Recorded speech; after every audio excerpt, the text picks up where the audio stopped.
What is up, guys? I'm out here with Learn Mobile Paint and Body. I want to say what's up to everybody out there that's watching. And just want to say welcome. Thank you for watching this video. In this video, I want to show y'all basically how to repair a cracked bumper that is beyond repair. Every now and then, we get calls from customers that run over stuff on the freeway, and believe it or not, sometimes these bumpers, they get hit pretty bad, and a lot of shops would say, hey, you can't fix that, you need to repair it or replace it with the new bumper, which comes out to be a gazillion dollars and 2 weeks later. And some of our clients actually have car rentals. You know, they get these car rentals and they go out of town, they come back to town, they hit something, either on the way or coming back, and they just don't have 2 weeks to fix this car, and they don't want to return it to the car rental place because, you know, it's going to cost them an arm and a leg. So we get called out from time to time to repair rental cars, which pretty much we do that for the rental cars anyway. So how that works, basically, just on the inside, when a car rental company rents a car out and you use your insurance, you don't get their insurance, they'll charge your insurance top dollar to repair that bumper. So a traditional estimate for a messed up bumper, it could be, you know, $1,000 plus. But they have guys like us that work on the lot, and they'll basically fix it. Quick shout out, what up, Christian? Thanks for watching. I got your message, man, by the way, so if you want to comment what city and state you're in, and I'll get you that info for the SEO here in a little bit. But I do want to continue and tell you the story. So when a car rental company fixes that car, they'll charge your insurance, you know, $1,200, but they'll pay a guy like us, you know, a couple $100s to fix it on their lot. And so they make all that profit, right? And if you get their insurance, like it's an extra 20 something dollars or whatever, they'll still fix it using their on-lot guy, but their loss is very minimal because they didn't really, you know, go through too much to fix it. They have somebody there that can fix all kinds of damage on that car. So majority of the time it's like small scuffs here and there. But I'm going to show y'all real quick a video of a client that called us out to repair a car rental, and he hit something. It was like a 2x4 or something, and it messed it all up.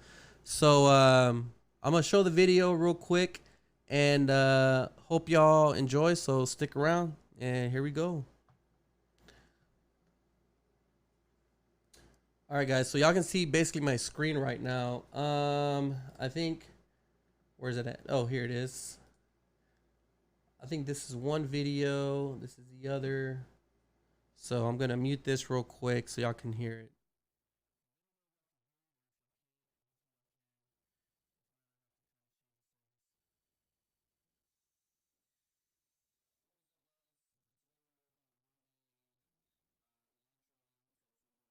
It's kind of jacked up. The client hit a road debris on the freeway and basically cracked it everywhere. So it's cracked pretty bad, guys. Take a look. I mean, this whole area, and he did what he could, you know, try to tape it, but we're gonna go ahead and try to fix that. Do a little weld and fix this real quick. So let's do this, guys. Here we go. All right, guys. So that was the first video. Now I'm gonna basically put the other videos on there, but it's pretty jacked up, right? Like this guy, I think he told me he hit like a 2x4, and he was going down the freeway, so it's gonna do some serious damage. Luckily, he didn't mess up the oil pan or the motor or anything like that. But it was a pretty hard hit. So give me a second, guys. Let me put on this other video. You'll see me working with the torch and using yeah, okay. So this is the other video. It's about 2 minutes long, so I'm gonna show it to y'all real quick, and here we go.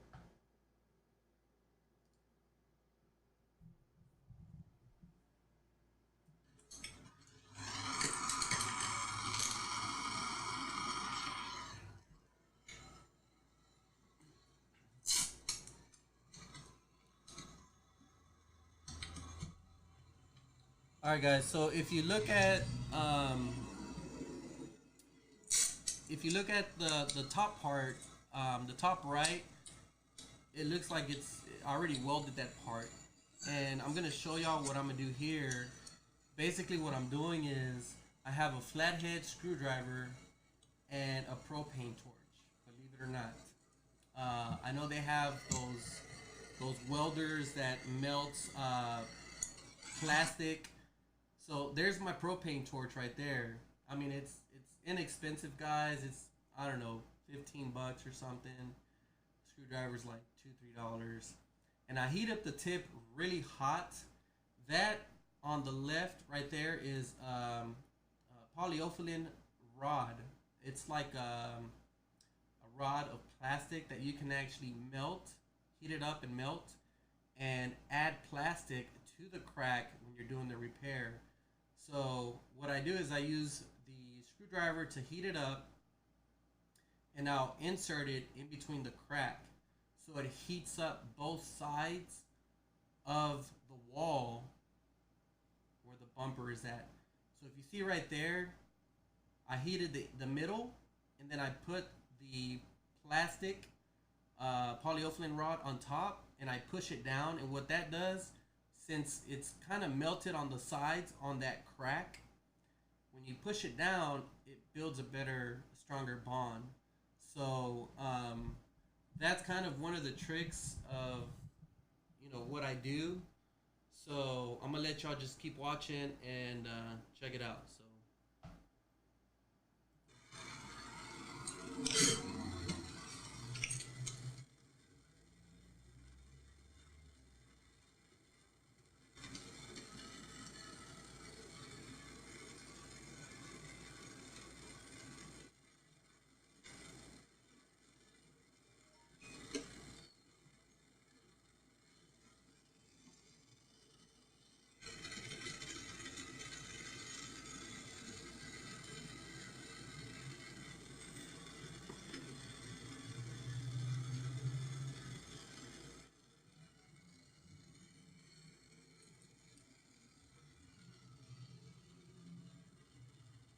Okay, now keep in mind, guys, like when I'm heating up the rod and the screwdriver, I try to do this quickly. As soon as you insert the screwdriver into the bumper, you want to put that melted plastic as soon as possible, because that's when it's the wetter it is, the hotter it is, the stronger the bond when it cools down. If you insert the screwdriver and you let it cool down and you try to add that plastic rod in there as added amount of plastic, then one will be hot, the other will be cold, and it won't weld together. It's kind of like welding metal, but in this case, it's plastic. You want to make sure that both are hot, and you got to work quick. So what I call this process here is called stitching. You basically do one little piece, one little section at a time. So something like this may take an hour or two, maybe more. So you just have to be patient and take your time.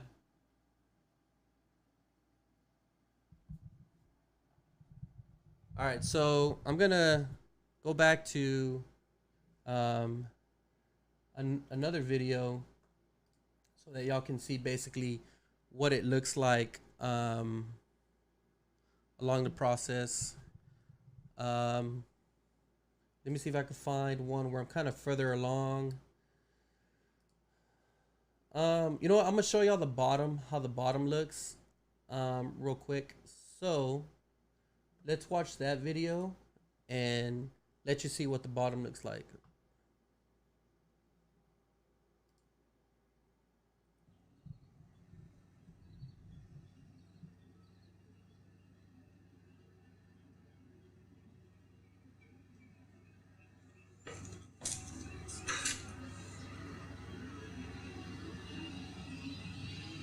See if I can fast forward here. There goes my hand. It's my ashy hand. Man, look at that melatonin. It's red. Sun must have been out that day. Alright, let's skip along. I know. Okay.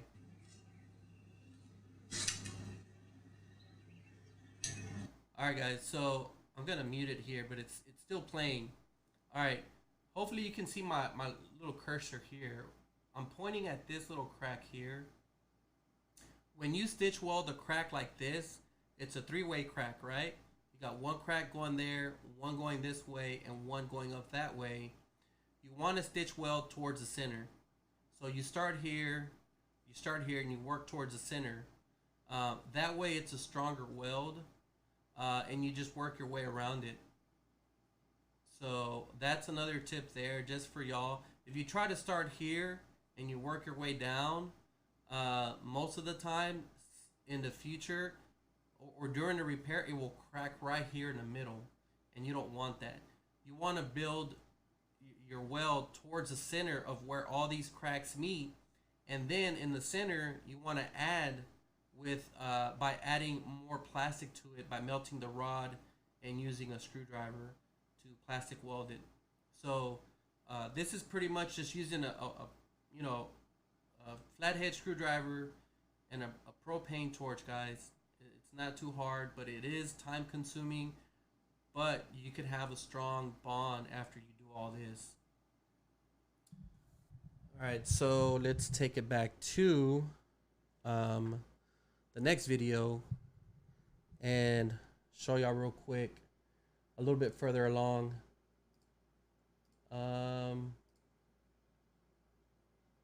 Okay.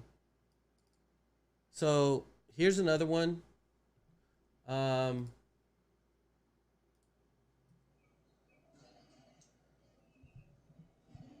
This is kind of, I guess after I did a few welds on there. Kind of zooming in on the camera. It's kind of hard to see because it's trying to autofocus on the light.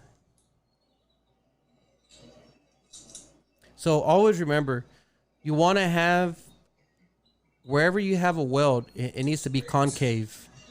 What I mean by concave, it means it has to be lower than the original contour of the bumper. So if you're heating up the bumper and you're doing all your welds and everything, it's okay, guys, if it heats up and it kind of divots in or it sinks in, because you can come right back and put filler on it and get it smooth. So let me see this video here. Okay, let's watch this one.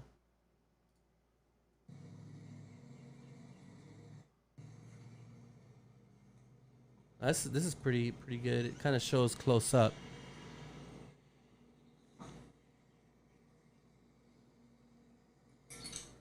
So another tip, guys. Let's say you're I'm gonna pause it real quick. You're welding a section of the bumper where like the plastic is very flimsy. You weld a spot here and you're welding a spot here, but this part keeps falling down or this part keeps falling down. It's very hard to kind of keep the plastic pieces joined together. Then you could do a stitch, space it out maybe 1 or 2 inches and work your way down that crack so it holds together while you go back and you're welding this 1 inch here and then that 1 inch there. And little by little, you're getting a strong bond again versus just starting here and working all the way down here. So just do like little stitch welds like this all around the bumper.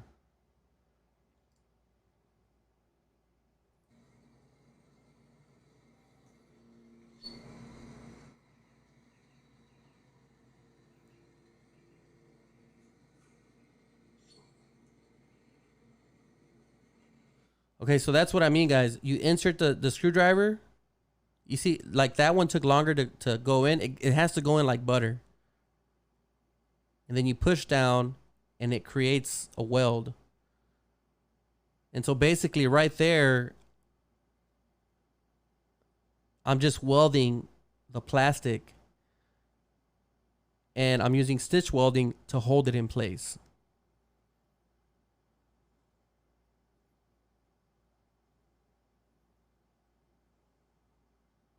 Now there is a piece that's missing from there. It is a car rental, so I have I did something kind of different there because sometimes when they return these cars back to the car rental place, they walk around it, inspect it. If you drive up and they're there with their iPad just looking at you come up and they see a big old piece missing right there, like they're going to look at it very closely and know that there was some damage. So on rental cars, I always try to leave the repair as factory as possible. So let's go to the next video, guys. Sorry for showing y'all my side profile, my neck and everything, but I keep having to turn to look at the screen real quick. Let's skip that. Okay. I think I'll show you this one. Well, no, I'll show you this one because, well, that's a picture. Okay, let's do this one.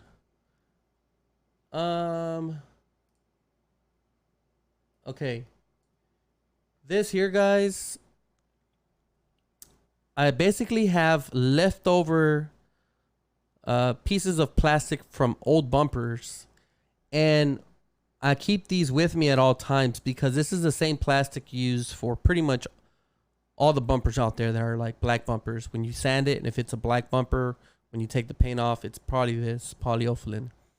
But I had a spare piece, and this little section here, this triangle, is what I'm going to cut out using a razor blade. And I'm going to put this little triangle piece in this section here that's missing. It got scraped off. So I'm going to show y'all how I did that.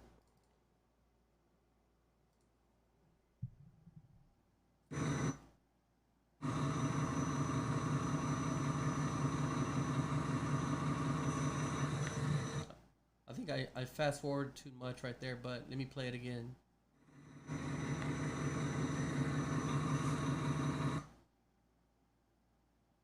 So that's the piece that's missing, and that's the piece I'm going to weld on there. Just a little plastic piece. That's all it is. All right. So let's go to the next video, and this is what it looks like after it was welded.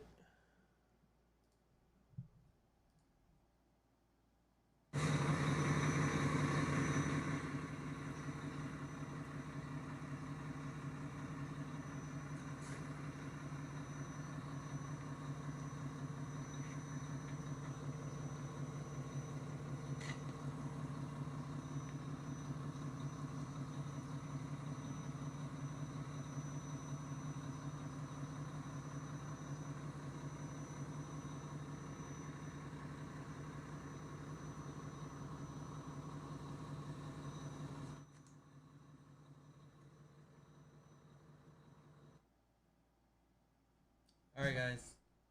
So that is pretty much doing all the welding on the bumper. I'm gonna see if I can find the video. Basically, what comes next after that is you want to sand down all the areas that have been welded. so to speak, like clean it up. Um,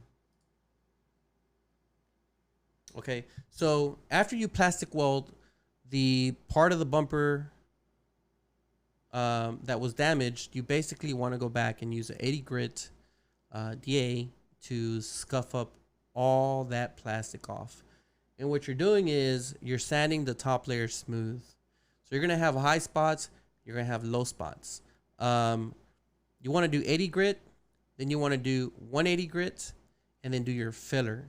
Always do your filler on 180 surface. So meaning if you do 80 grit to scuff it up, then 180, and if you do 320 or 400 and then you put your Bondo, it's more likely to crack and fall off because it doesn't have that much to bite on and grab onto. So I always leave it at 180 when I do body work. Now, if I'm doing body work and around the edges of the body work where it kind of smooths out with the original contour, I might do 320 just because I know that there's, that's where the transition happens, where the Bondo kind of layers out. So when I shoot my primer, it's a smoother transition. So I'm going to show y'all the video real quick.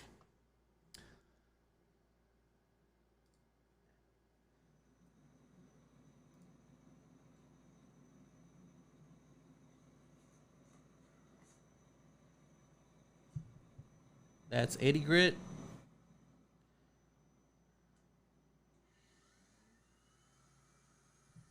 And you just buzz it. You're going to buzz it and buzz it, buzz it. Kind of just get it smooth. Work your way around it.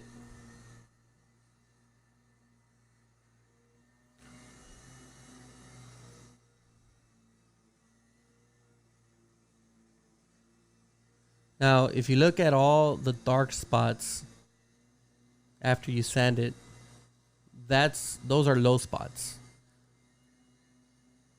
And when you buzz it with the DA, you can also see cracks or crevices that weren't plastic welded right. So it's a good thing to see these dark spots in the middle section of the repair because that means that it's lower than the original contour surface of the bumper. So that's what that's the process up to DAing it. Okay, now this here is basically adding the filler. Let me see. Let's play this one. Okay, that's after I added the filler. Now I know some of you might say, "Oh man, that's sloppy. What a mess. Got it all over the place." But in reality, guys, I think it was raining that day, and I was on a time crunch, and I pulled it into the shop and finished it inside. But I was trying to beat the rain. I always keep an eye on the radar, pretty much when there's a high chance of rain. But this is what it looks like when you put your filler. Oh, I didn't even show y'all. Y'all were looking at my face. Okay, so this is with the filler. Okay, that's what it looks like. Now, I do use a block to do my fine detailing, but for the most part, I kind of use DA to kind of rough it in. But I'll go whenever you have contours, you want to use your blocks to get that even, smooth finish. Now, depending on what curves you have and all that, there's different blocks that you can use. I pretty much use this small block on curves like this 90% of the time. Another tip also is before you add Bondo on these welds, use your hand to kind of push down on the weld to see if it cracks. you want to put at least a little bit of minimal force on it to see if you have a weak weld, because if you do it before you add Bondo, then and it holds up, that means that you have a strong weld. But if it cracks, you have a chance to fix it before you put Bondo. On the other hand, if you don't do this step and you go ahead and add Bondo, and while you're blocking it, you add pressure, you'll see a crack start to form in the Bondo, and that's a bad weld. You don't want to start over from scratch after you have Bondo. It's better to catch it right before you put Bondo on it.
All right, guys. I think that's enough watching of me sanding filler. I don't want to bore y'all to death, but let's go to another video real quick. So yeah, there we go. We can do this. Yeah, that's better. Okay, so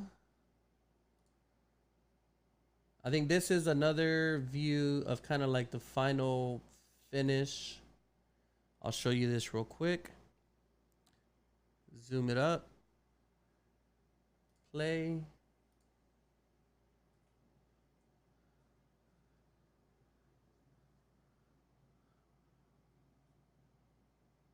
Okay, so this is pretty close to glazing. What I mean by glaze is it's the last step in doing body work. It's where you smooth out all your edges and contours and get it looking smooth right before you shoot primer. So let's exit that one, show you the next video. Now, what's a good thing to remember also is when you do repairs like this and you're using 80 grit or 180 grit on the bumper, you'll get scratches pretty much like in this area on the edges are really rough scratches.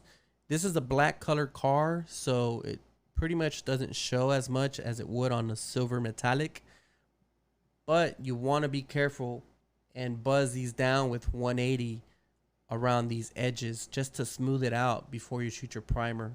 Sometimes if it's a deep scratch, I'll even use 180 and then I'll use 320 right before primer. So just buzz it down, get your DA, get 180, and you just buzz it.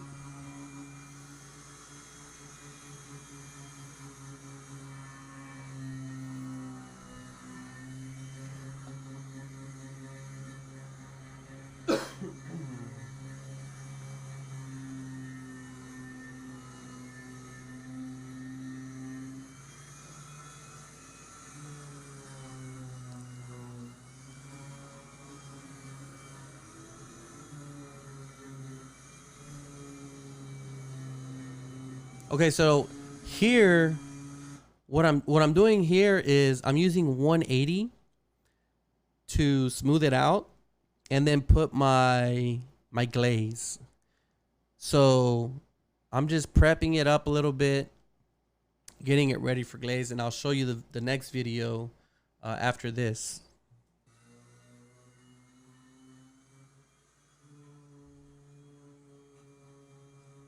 It's a close-up shot of my hat for all the people that love hats.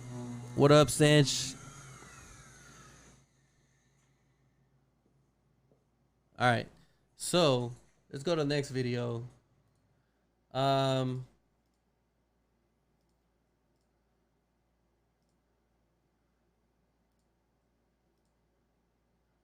okay.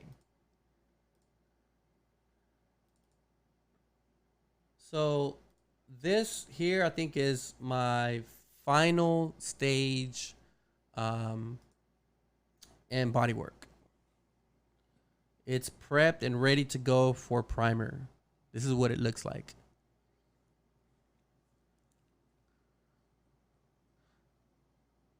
Now, it may look kind of funky because all the lines and everything, but you want to use your hand to feel the surface. You're going to see 90% of the time with your hand. And you always want to make sure use your hand to feel the surface. A quick tip that I got from my teacher in school when I went to school at UTI. What up to all you UTI students or graduates? I am a UTI graduate myself. Um, so the tip that I want to share with y'all is if you're right-handed, more than likely use this hand for everything, and it's not as sensitive as your left hand.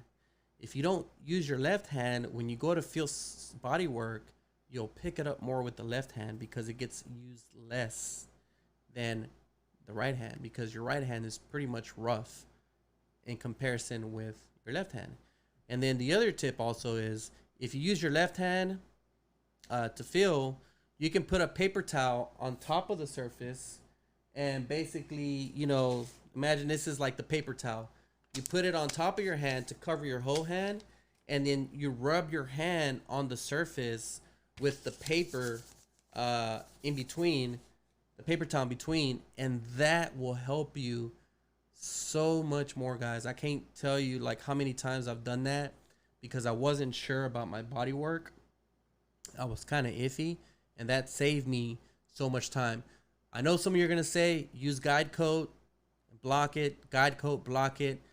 And that's a great strategy, guys. I've done that also as well. But for something like this, it's hard to get a straight surface on a curve and contour like in this area here. So let's go back to the video and let me show y'all what it looks like with the primer. So here we go.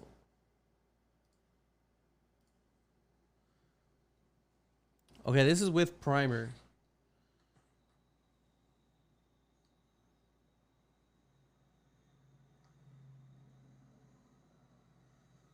Not too bad, not too bad.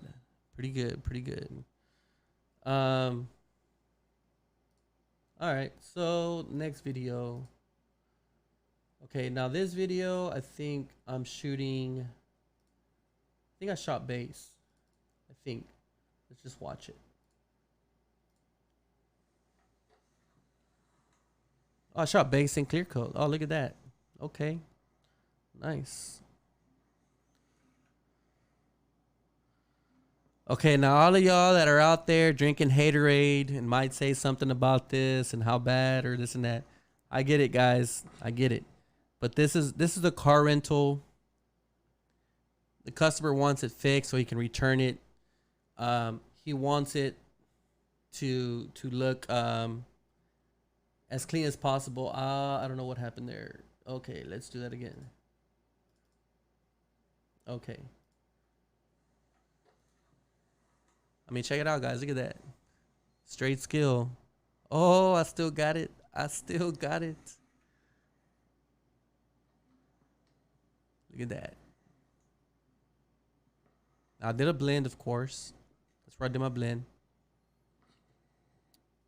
Okay. So, another tip. If you're doing a rental car, a tip and advice, because I've worked for rental cars for years and years and years. I mean, I've worked, I think, more than a decade at a car rental place. Several.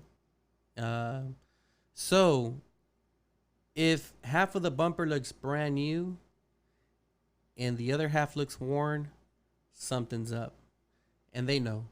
So you want to keep your repair as small as possible. You want to be able to leave rock chips, rock indentations. If there was a scuff that's kind of out of the way from where the original repair was at, like if there was a scratch on that car and I asked the customer, I said, hey, was this here when you picked it up? I would leave it alone. I wouldn't mess with it because then it would make it obvious. It would stand out. And you don't want to draw attention to that area. You want it to look as original as possible. So all those little rock indentations or the little rock chips, I wouldn't fill them up with combi putty or nothing. Just fix a crack, get it looking good, and call it a day because it is a car rental. Now, if you have a retail customer or a dealership and they want this bumper to look brand new, then by all means, yes, fix the entire bumper, fix everything, and it just depends on your situation. So let's go to the next video. Let's see.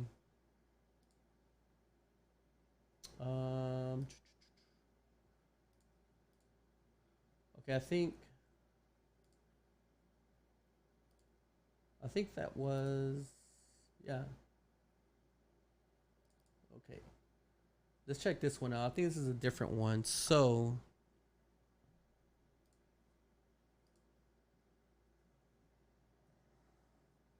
that's where I did my blend. Right there. That's where I did my other blend. Now, I use blender to blend those areas there.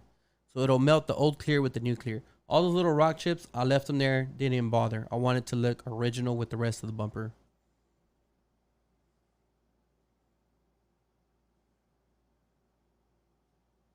I think the other video was actually base while it was still wet. I'm sorry, guys. This is the video with clear on it. Okay, so let's look at, see what this is. I don't know what that is. Nope, that's not it. Okay, I think this is the finished product. This is what it looks like after everything is said and done. Let's take a look.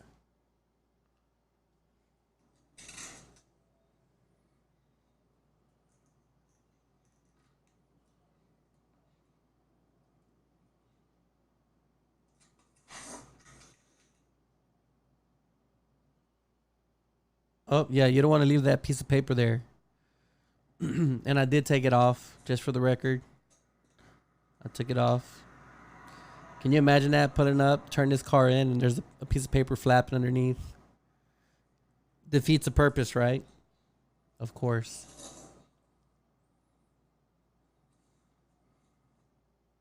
So, whole lot better than what it looked like before. But that's pretty much, how to fix a bumper, a cracked bumper on a budget that most shops would think is beyond repair. This is what we do. This is what we're good at. And these are some of the tips and tricks of the trade that I've learned over the years and applied. And it works great, guys. So if you have any other questions or you want to know any more information, do a quick little shout out, just comment below. Don't forget to like and subscribe. And to Christian, what's up? Shout outs to Hayward, California. I'll send that info over to you if you want to stick around. I probably might do another video to kind of explain that SEO, search engine optimization. So just stick around. But other than that, man, thanks a lot for the love and see y'all next time. So